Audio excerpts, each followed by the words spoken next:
Faleminderit të gjitha ju, gra dhe vajza, nëna dhe motra, që sot keni gjetur kohën, e keni marrë kohën nga familja juaj për të ardhur e për të pasur këtë bashkëbisedim së bashku. Unë e di dhe jam tërësisht të vetëdijshme se çfarë hallesh, problemesh dhe sakrificesh kalojmë në gratë.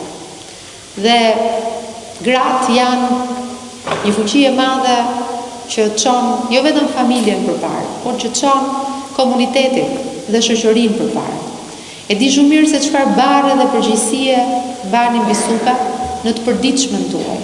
Ashtu sikur se e di shumë mirë se çfarë force të jashtëzakonshme ju keni për të tejkaluar dhe për të kapërcyer sfidat mëdha, qoftë brenda familjes apo në komunitet. Por e di mirë që fuqia e grave është fuqia e cila çon Tiranën përpara. Sepse të bashkuara ne, si gra, si vajza, jam e bindur që mund të bëjmë më shumë për të çuar përpara qytetit. Dhe kur flasim për Tiranën e 2030-s, le ta mendojmë pak si do duket. Tirana e 2030-s do të jetë qyteti që s'las kënd pas.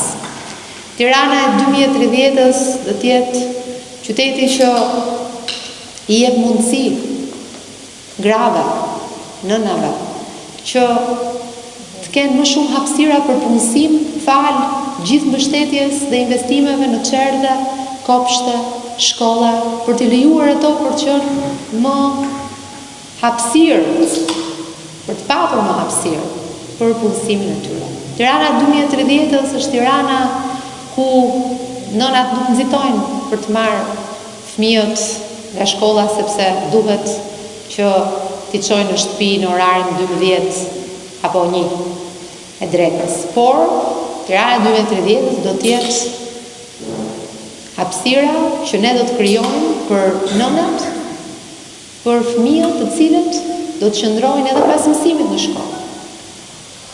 Dhe Tirana 2030-s do të jetë Tirana ku ne do të jemi edhe më afër njëri tjetrit sepse hapësirat publike, ato hapësirat të cilat sot ne po i çlirojmë dhe po i kthejmë për njerëzit, do të mundet të shërbejnë që të afrojmë komunitetet së bashku.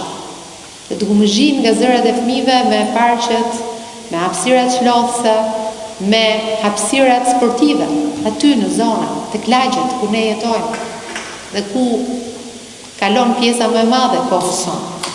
Dhe ndaj unë e bazoj planin edhe gjithë vizionin për zhvillimin e Tiranës tek një fuqi transformuese që vajzat dhe gratë në këtë qyteti kanë.